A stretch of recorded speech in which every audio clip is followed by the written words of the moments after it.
Southern California, December 2017, several massive wildfires attacked the region from all corners, from southern San Diego County all the way to northern Ventura County and Santa Barbara. There were 4 major fires north of downtown Los Angeles. The worst was the Thomas Fire in Ventura County. There was also the Creek Fire in Sylmar, the Rye Fire in Santa Clarita, and the Skirball Fire on the Sepulveda Overpass in West LA. The combination of these fires scorched hundreds of square miles and destroyed or damaged thousands of homes, forcing both mandatory and voluntary evacuations throughout several Southland counties. Many scientists now believe climate change is a major contributor of wildfires in California and across the nation, particularly in western states like Colorado, Arizona, Nevada, and Utah. Wildfire is a really interesting sustainability issue. Alex Hall is a climate scientist with the Institute of the Environment and Sustainability at UCLA. Hall directs the Center for Climate Science and is with the university's Atmospheric and Oceanic Sciences Department. For the past 200 years or so, we've been burning fossil fuels. That has led to an increase in greenhouse gases in the atmosphere. Greenhouse gases trap heat, and that has led to a steady warming of the planet that has been accelerating in recent decades. Fires are driven by dry and hot winds, and when winds become hotter and drier, that leads to greater fire risk. Climate change also affects vegetation. It tends to dry out vegetation during our hot summers, and it dries it out more as the climate warms more, and so that can create a greater risk for fire as well. Ironically, we are interviewing Alex Hall on the roof of one of the UCLA campus buildings, just a few minutes from where the Skirball Fire and the Bel Air Fire in the wildland region you see off in the distance surrounded UCLA during the December 2017 inferno. UCLA was in fact a staging area for firefighters and emergency responders trying to fight the blazes where these hillside wildlands and LA's densified urban sprawl intersect. Climate change increases the dryness of the winds when they occur. It increases the temperature of the winds when they occur. And it also increases the swings between very wet and dry years. So what happened with the fires last season were a great example of what's to come with fire. We had a really big wet season in 2016-2017. And that led to a buildup of vegetation. That vegetation dried out over the course of a very hot summer in 2017. And then the rainy season did not arrive as it should have. And so by the time we got to December, we had these very hot and dry Santa Ana events that occurred, and that was the perfect conditions for a very large fire.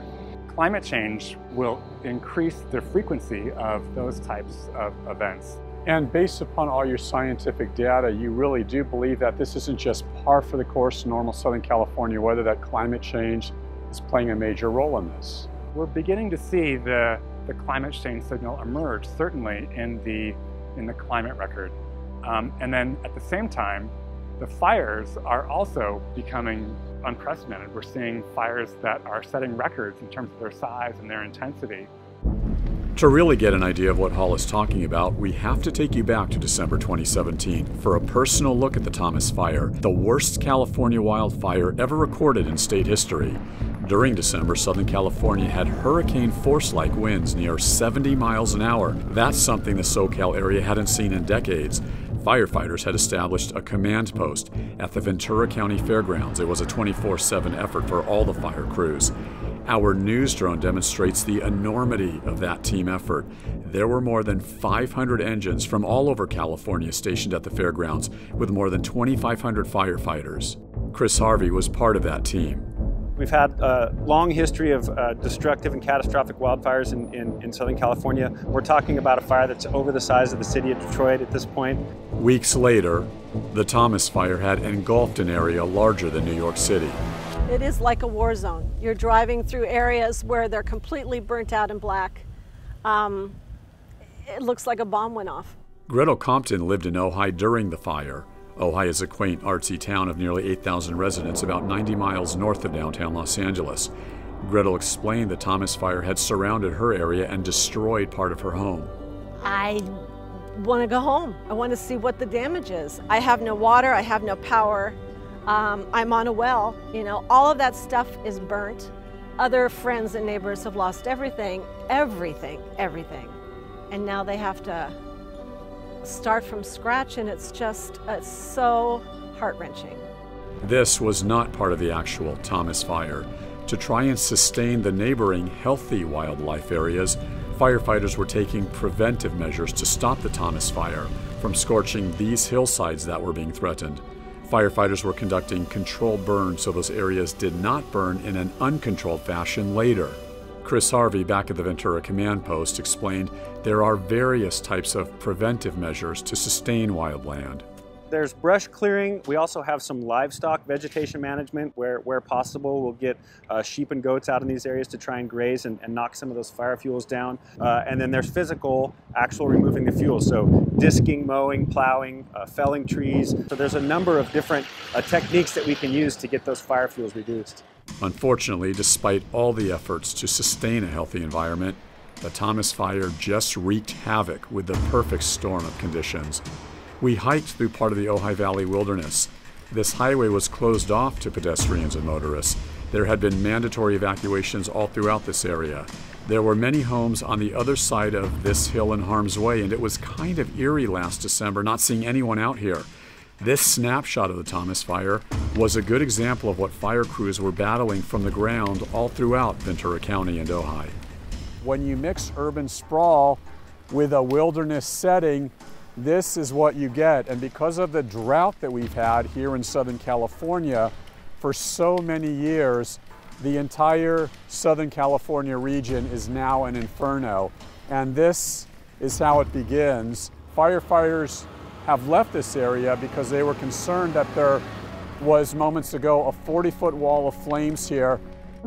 Any wildfire could have devastating consequences: the loss of life, the structural damage, the tremendous financial toll. And then there's the environmental toll. These disasters can destroy forested areas, damage the habitat of plants and animals, deplete natural resources, and cause heavy smog, damaging the ozone because of the enormous amounts of carbon dioxide. Despite all this, scientists explain wildfires, particularly forest fires, can actually benefit the environment. They can rid forested areas of dead and decaying matter and provide natural fuel during drought periods. They can also help the ecosystem balance because they destroy diseased plants and dangerous insects like the bark beetle that has decimated millions of acres of California forest over the past decade. And the fires even regenerate seeds for trees that require intense heat every few years to sprout. Wildfire is a natural part of our landscapes, and our natural landscapes actually need wildfire to regenerate, and we have to learn how to coexist sustainably with wildfire going forward. And that's something that we haven't done a great job with in California. While California climate scientists like Alex Hall are trying to learn more about this coexistence and the impact climate change has on wildfires, NASA scientists are using innovation and technology to do their own information gathering on wildfire sustainability. In fact, during the Thomas Fire, NASA got its view of the fire from 70,000 feet above ground. A team of NASA scientists used this high-altitude aircraft to survey the environmental impacts the fires were causing. The aircraft is equipped with a high-tech imaging spectrometer built at NASA's Jet Propulsion Lab in Pasadena. It's called AVIRIS, the Airborne Visible Infrared Imaging Spectrometer. AVIRIS collects images through smoke and dust to study the ground surface below. Things like trees and other foliage that become fuel for wildfires, water content in leaves, particle matter in the air produced from the smoke, and it accurately measures fire temperatures. While this technology helps scientists learn about wildfire cause and prevention and the collateral damage to the environment, it is still the boots on the ground that ultimately have the best perspective. We do take a very personal feeling to what's going on here. So I hate to say this, but this could continue to be a very explosive and expansive event.